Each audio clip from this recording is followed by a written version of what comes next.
Welcome to week 3, everybody. Notice I got a haircut. Yeah. Um, so last week we had a lot to do, and maybe you're feeling that way about every week. I think that the online format makes it really difficult to kind of understand the scope and the breadth of work because it feels busier for sure. Um, but I've been heartened by these discussion questions. I feel like it's a great way for us to kind of democratize our our thoughts and ideas about the readings and to make sure that we're beginning to think about how the readings might correspond to not only the products that we're going to be creating, but the process of writing itself, right? I know that we talk about that a lot last quarter and into this quarter, that writing is just as much a process as much as product. And the more we embrace that, the more we begin to consider the methodologies that work for us individually in the way that we want to address our scholarship, to address our thoughts, to communicate with others, etc., etc. Um, so remember that these readings are a way for us to interact with other suggestions, considerations that we might be able to embody into our own writing practice so that we're not reinventing the wheel every single time we write, that we become more expedient. Based on the methodology that we kind of cultivate for ourselves, we're able to then kind of jump into scholarship in a way that focuses more on wrestling with the ideas than it does like, how do I do this? And so please trust in the process here. Now, I want to begin with Habits of the Creative Mind because you know I love this text.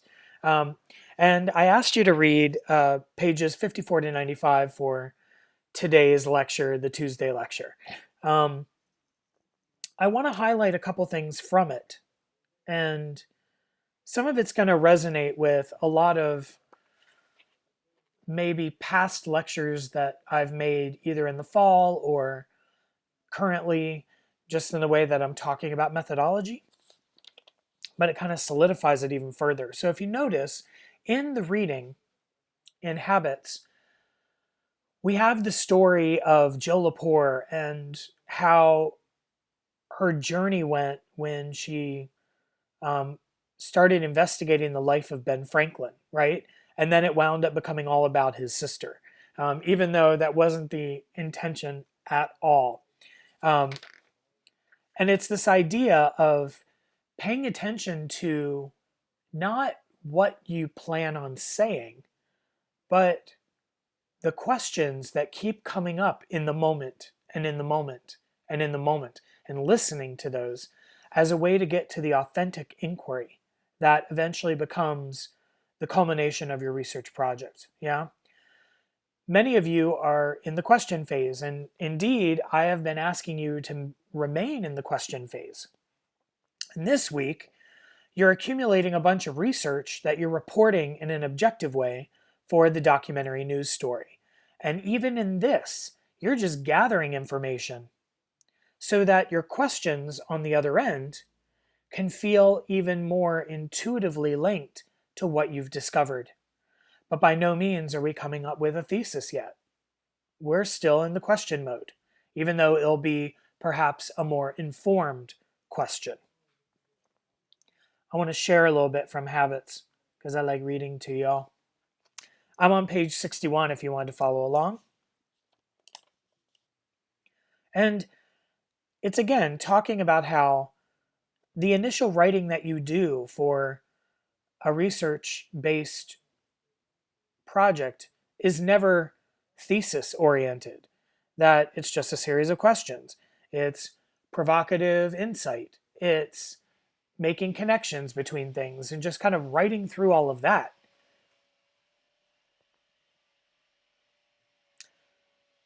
Freed from having to begin with a thesis statement, our students use their responses to readings to puzzle through surprising, confusing, or provocative messages. Kind of similar to what you did with the Michel Dissertot article, right? something that none of us, I would imagine, fully grasped. And yet we had to navigate it. And it was actually some of the most exciting writing that all of you have done because you were navigating the unknown and you were making connections and asking questions and positing possibilities rather than just, this is what this article is about and this is how I evaluate it, which is boring. That's Yelp. Boring. We instead want to see how you make connections with your particular mind. I mean, that is our snowflake sensibility, right? We all think in very different ways. And if we're accessing the way we think and the way that we respond to phenomenon outside of ourselves, in this case, an essay that's really hella hard to read, then we are seeing the mapping of our own minds. And that is exciting. All right. Consequently, when we write, we aren't reporting what the author said and agreeing or disagreeing with it. We are focusing on interesting moments in which we sense a tension between our own thoughts, knowledge, or expectations. And that is where the authentic research questions come in. So, a little bit later. Ideally, our exploration of moments of tension lead to compelling questions which we pose in our meditations, right? Now, you might be wondering, what's the point of writing to a question you can't answer? Isn't exposing our own ignorance the exact opposite of what we should be doing in school? We think that, right? Because we have been taught to demonstrate our knowledge. Here's some info. Now, regurgitate it back to me in the form of tests, in the form of essays. Yeah? Great. But I don't want you to be a parrot. I want you to be an explorer. And you do too. I mean, that's what really excites us. And that's what we are trying to work on here. Okay? A little bit further. Ending with a question you don't know the answer to may feel uncomfortable at first. Right? Like, what the hell? Why am I writing this essay if I don't even know the answer? I don't know. Trying to answer the question is way more interesting. As if you're revealing a weakness. But openly confronting what you don't know is an essential part of learning to write well. Gosh, I want that tattooed somewhere. Paradoxically, by writing to a question in a draft, you'll learn how to generate a truly interesting thesis. Once you've drafted a question that you're genuinely curious about, you're ready for the next step, figuring out how to respond to that question. Your response will be a thesis that's worth writing and reading about. Writing to a question also gives you practice with the essential habits of the creative mind: curiosity, openness to new ways of thinking, engagement with learning, intellectual adventurousness, and ultimately, having a truly open mind. Not evaluating something right away, because that's arrogance. Not having a thesis right away, because that's short-sightedness. But indeed, to allow yourself to enter into a space of the unknown, constantly asking questions, even if you know that you can't necessarily answer them, because the journey to get there will accumulate a more authentic kind of knowledge.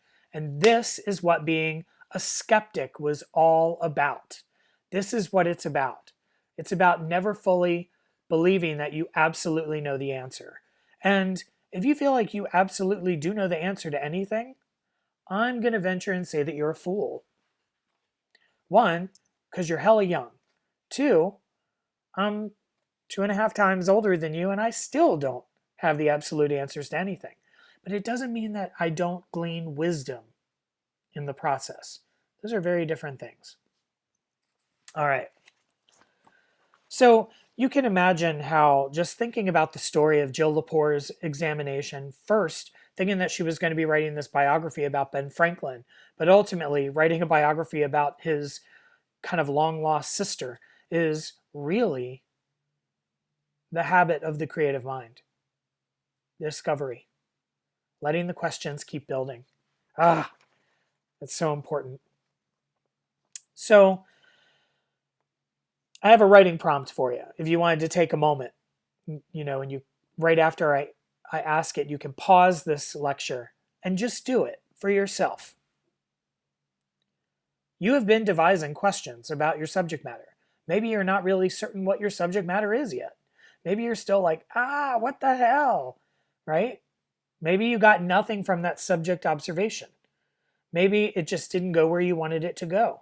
It doesn't matter. It was an exercise. It doesn't have to produce exactly what you wanted. We have to get out of this idea of having this kind of premonitory expectation and then thinking that success is only when we achieve the expectation. No. You discover less. This is an attitudinal thing. It's hard to teach, right? But certainly it makes for a more dynamic and interesting and fabulous life when we let go of that to some degree, right? We learn how to stay open to where the rabbit hole wants us to go, okay? So you might not be absolutely committed to your subject matter yet, but the more we raise questions, maybe the more we'll discover it. So, writing prompt, what I'd like for you to do, blank sheet of paper.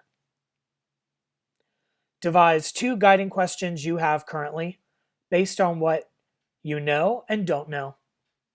Just right now, just 2 guiding questions that you haven't asked yet about your subject matter.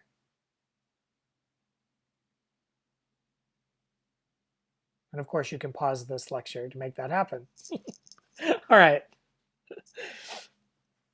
The next part of my lecture is actually on an applied study. And this is the other reading that I asked you to do, which is on argument, and specifically the Tolman schema. All right. I want to just introduce the Tolman schema. It is merely a logical tool that is utilized by thinkers, writers, to determine if an argument that they are making or an argument that they're encountering for assessment has a logical structure. And so Ramage's article on logical structure is employing the Tolman model. It is one of many models. Okay, there are a series of templates for assessing and applying logical structure. Okay, there's the Rogerian model, for example. Maybe you're familiar with that one. The Tolman is just one of many.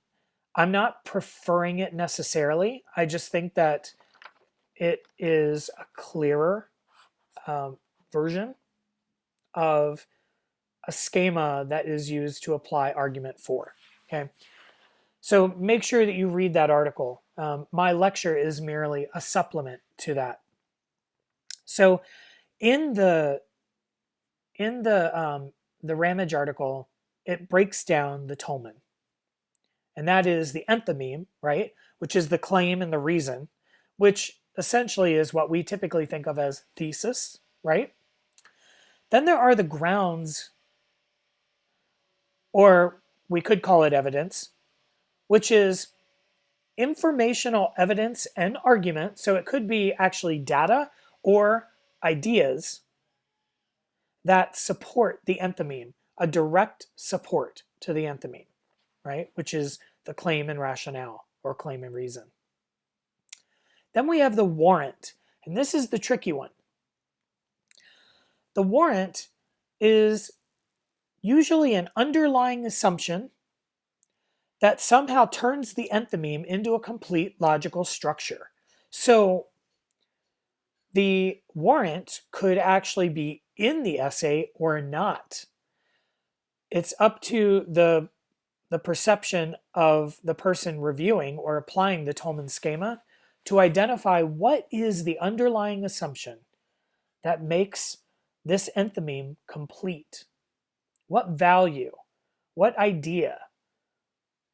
Perhaps an ideological premise, a belief, something that the writer is relying on in order for the enthymeme to be a complete logical structure? What is it that is maybe unseen, but is just kind of presumed in the audience that would be able to make that logical structure feel complete? This is a little abstract. The backing, much like the grounds directly support the enthymeme, is the information and arguments or ideas that support the warrant. And again, this might be in the article or not.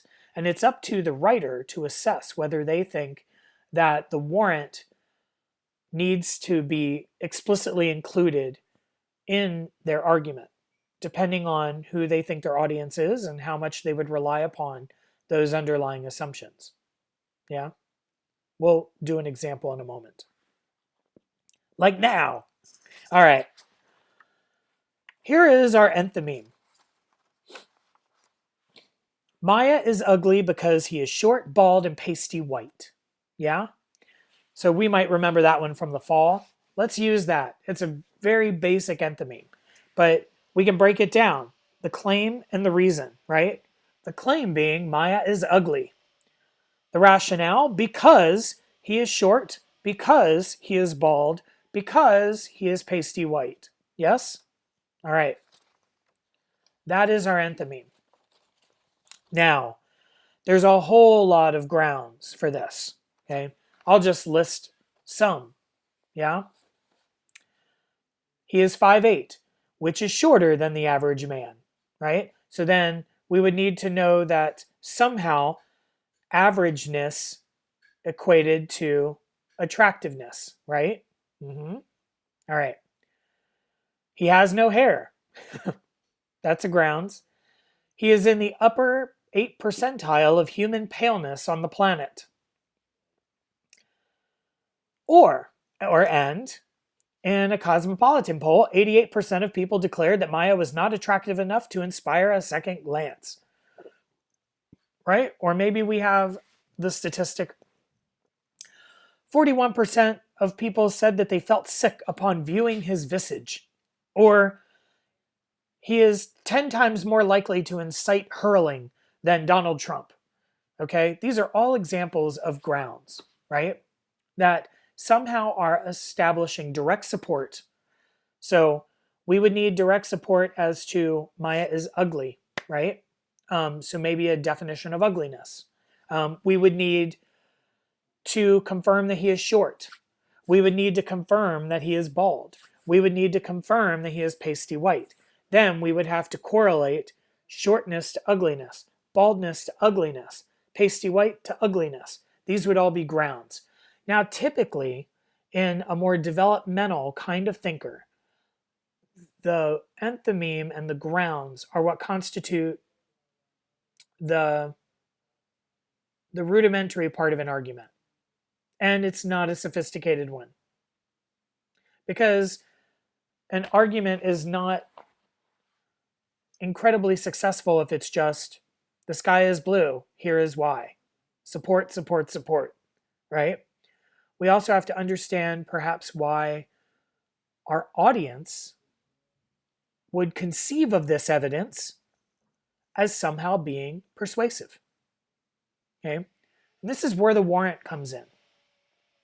Here would be some examples of warrants for this argument that we're stating.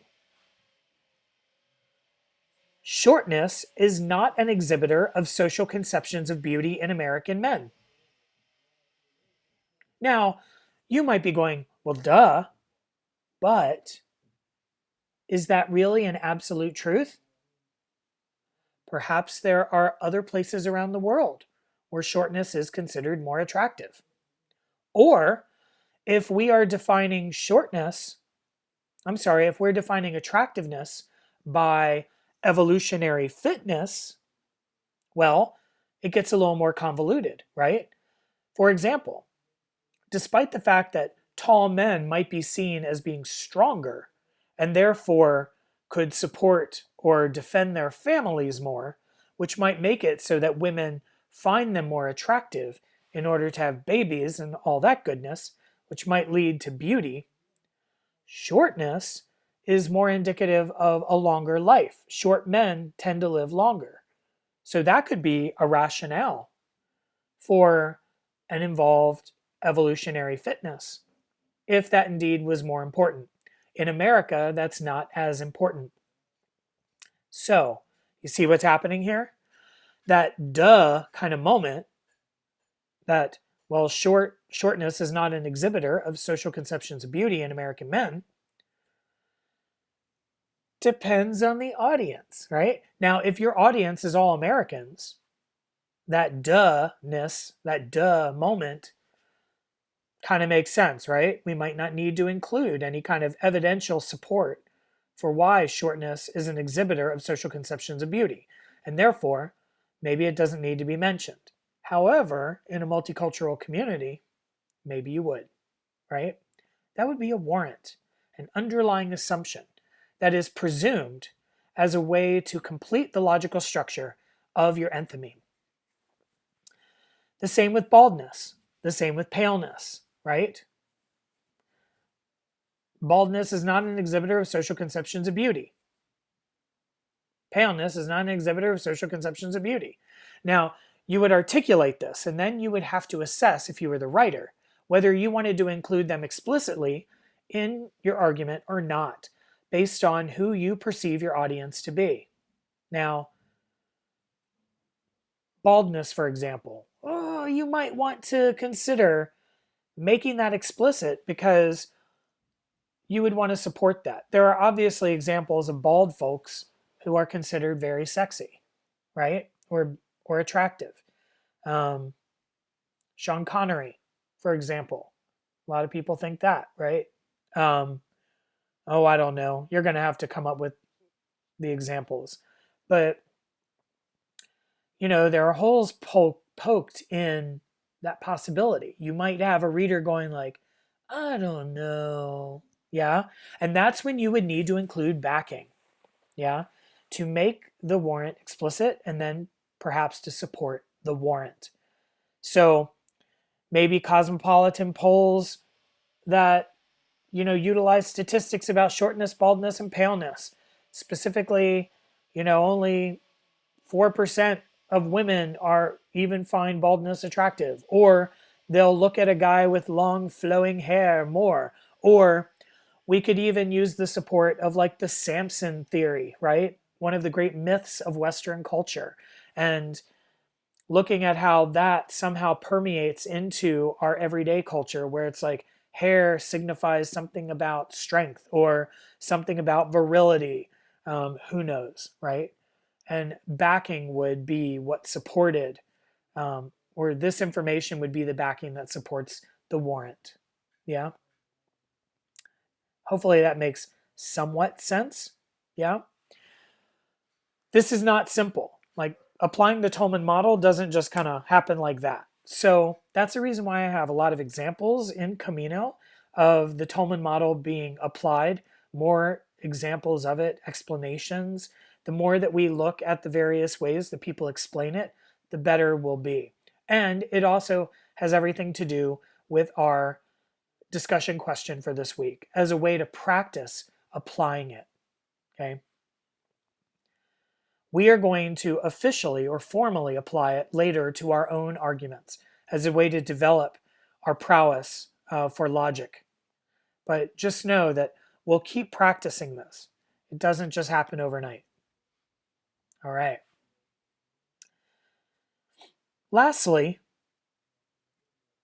your big project for this week is that documentary news story. And this is one of the biggest projects, as I mentioned in last week's lecture. I have lots of information to help you out with this, okay? I know it's online. It's not as exciting as if I was demonstrating GarageBand, for example, in class. But we have a lot of tutorials and support that you can even do live and one-on-one. So in addition to the examples that I provided to inspire you, in addition to the tutorials on Camino, remember that you can also contact Brian Larkin, who is in academic technology, and set up one-on-ones to learn how to use podcasts, to do video editing, whatever the case may be, whatever you would like to use as your mediated form for this investigatory documentary news story, right? For now, you should also be just researching, going down that rabbit hole, finding at least 5 to 10 sources that really kind of have you kind of engage in this more contextual framework that hopefully will inspire you to come up with a more specific question on the tail end, right? You go in with a question, you wrestle with all this information, assemble it, curate it, see what it kind of tells you, and then you end with a more attenuated, more specific guiding question that hopefully becomes your research project. Yeah? And that is the goal of all this.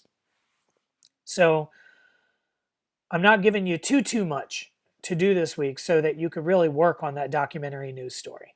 Okay? Also, even though this is not due yet, I just want you to keep thinking about it, is that interview that you want to be performing.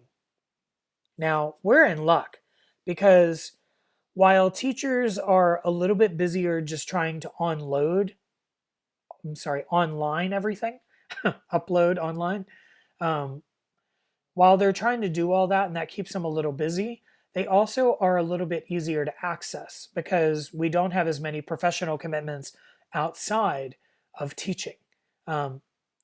So the reason why I mention that is because you want to be thinking about someone for your interview. And I would imagine that professors would be good options, even though they're not the only options. When you finish that documentary news story, you're going to have a series of more specified questions that might help inform who you perceive to be someone who would be good to interview so that you can kind of go deeper into your examinations. And I am definitely here to help you brainstorm. So use me as a resource as well. Okay? I just want you thinking about that, even though the interview is not due for a few weeks. But, it's good to think about it because you're going to have to schedule it. And that can be a pain in the ass. And you're going to have to come up with your questions. Yeah? Don't be overwhelmed, though. I'm just giving you the heads up so that you can think ahead of time. Okay? For now, try to wrestle with this Tolman schema. Begin working on the research for your documentary news story. Think about what medium you want to utilize for it, and think about what skill sets you need to learn in order to best apply the research into this mediated form. I'll be back on Thursday with another lecture and maybe another wig. Have a wonderful day, everybody.